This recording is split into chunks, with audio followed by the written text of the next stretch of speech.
اس غلطی نے اسے رب کے اور قریب لا دیا۔ وہ سوچتی ہے اگر وہ غلطی نہ ہوتی تو شاید میں رب کو اتنا محسوس کبھی نہ کرتی۔ سارا کلاس میں بیٹھی تھی۔ سائیکالوجی کے استاد نے سوال پوچھا، انسان کے دکھ کا سب سے گہرا سبب کیا ہوتا ہے؟ سارا کے ذہن میں آواز گونج اٹھی، رب سے دوری۔ اس نے جواب نہیں دیا، بس خاموشی سے لکھ دیا، جب انسان رب کو بھول جاتا ہے اس کا سکون اس سے دور بھاگ جاتا ہے۔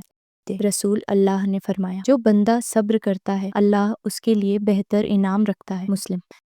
کہا جاتا ہے ہر انسان کے اندر ایک جنگ چل رہی ہوتی ہے، لیکن کچھ لوگ اس جنگ کو سمجھ لیتے ہیں، جیسے سارا ایک مسلم سائیکالوجی اسٹوڈنٹ تھی۔ اس نے دنیا کے تھیوریز پڑھے، فرائیڈ اور یونگ جیسے نام سیکھے، لیکن دل کے سکون کا فارمولا صرف اسلام نے سکھایا۔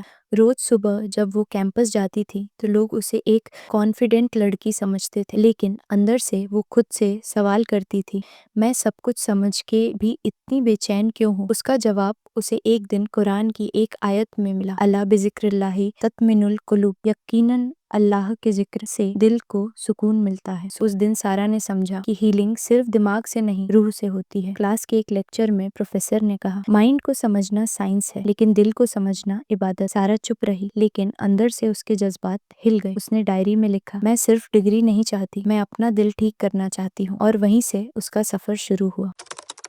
ہر رات سارا اپنی ڈائری کھول کر لکھتی تھی، کبھی ایک دعا، کبھی ایک فکر۔ اس کے الفاظ ہلکے تھے لیکن دل بھاری ہوتا تھا۔ وہ لکھتی تھی، یا اللہ مجھے سمجھنے کی طاقت دے، مجھے معاف کرنے کی ہمت دے۔ رسول اللہ نے فرمایا، جو بندہ صبر کرتا ہے اللہ اس کے لیے بہتر انعام رکھتا ہے۔ مسلم۔ سارا نے یہ حدیث لکھی اور ہر بار جب اس کا دل ٹوٹنے لگتا وہ یہ لائن دوبارہ پڑھتی تھی، اور ٹوٹنا نہیں، سکون محسوس کرتی تھی۔ اسلامک سائیکالوجی کہتی ہے کہ دل اور ذہن ایک دوسرے کے ساتھی ہیں۔ جب دل پریشان ہوتا ہے تو سوچ بھی الجھ جاتی ہے، اور جب بندہ اللہ کے پاس لوٹ آتا ہے تو دونوں صاف ہونے لگتے ہیں۔ سارا نے اپنی لائف میں چھوٹی چھوٹی سنتیں شامل کرنی شروع کی، صبح فجر کے بعد کچھ دیر ذکر کرنا، دن میں شکر کے لفظ لکھنا، اور رات میں اپنے گناہوں کا اعتراف صرف اللہ سے کرنا۔ یہی چھوٹی عادتیں اس کے اندر کے طوفان کو شانت کرنے لگی۔ ایک رات جب سارا لائبریری میں اکیلی تھی تو اس نے قرآن کے پاس لکھا دیکھا، لا یکلف اللہ نفسا الا وسعها، اللہ کسی جان پر اس کی طاقت سے زیادہ بوجھ نہیں ڈالتی۔ اس نے آنکھیں بند کر لیں اور ہلکا سا مسکرائی۔ اسے لگا جیسے اللہ کہہ رہا ہو، میں تمہیں توڑ نہیں رہا، میں تمہیں بنا رہا ہوں۔ اور یہیں اسلامک سائیکالوجی کا راز چھپا ہے۔ تمہارے ذہن کا درد تمہاری روح کی ٹریننگ ہوتی ہے۔ جب تم اللہ کو سمجھنے لگتے ہو تو تم اپنے آپ کو بھی سمجھنے لگتے ہو۔ سارا کے لیے ہیلنگ ایک فیلنگ نہیں تھی، ایک عبادت تھی۔ ہر فکر کے نیچے اللہ کا پلان تھا، ہر آنسو کے نیچے ایک رحمت۔ رسول اللہ نے فرمایا، عجیب ہے مومن کا حال، ہر چیز اس کے لیے بہتر ہے، اگر خوشی ملے تو شکر کرتا ہے، اگر غم ملے تو صبر کرتا ہے۔ سارا نے اس حدیث کو اپنا رول بنا لیا۔ اس نے سمجھا سکون ڈھونڈنے کے لیے دنیا نہیں، اللہ کا ذکر کافی ہے۔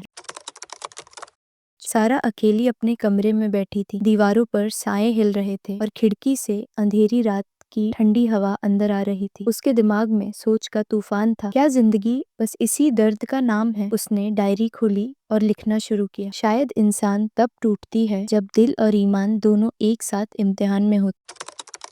سارا کی یادوں کا دریا بہتا ہے، یونیورسٹی کے دن، مسکراہٹ، دوستوں کی باتیں، اور وہ دن جب سب کچھ بدل گیا۔ ایک غلطی نے اس کا سکون چھین لیا تھا، لیکن اس غلطی نے اسے رب کے اور قریب لا دیا۔ وہ سوچتی ہے اگر وہ غلطی نہ ہوتی تو شاید میں رب کو اتنا محسوس کبھی نہ کرتی۔ سارا کلاس میں بیٹھی تھی۔ سائیکالوجی کے استاد نے سوال پوچھا، انسان کے دکھ کا سب سے گہرا سبب کیا ہوتا ہے؟ سارا کے ذہن میں آواز گونج اٹھی، رب سے دوری۔ اس نے جواب نہیں دیا، بس خاموشی سے لکھ دیا، جب انسان رب کو بھول جاتا ہے اس کا سکون اس سے دور بھاگ جاتا ہے۔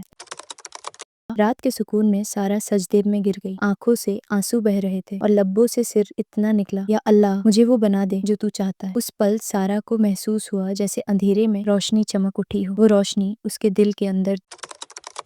صبح کا اجالا اس کے چہرے پر پڑا، وہ ڈائری بند کرتی ہے اور لکھتی ہے، ہر زخم ایک نئی روشنی کا راستہ ہوتا ہے۔ سارا اب پہلے جیسی نہیں رہی، اب وہ صرف ایک طالبہ نہیں، ایک سفر پر نکلی روح ہے اپنے رب کی طرف۔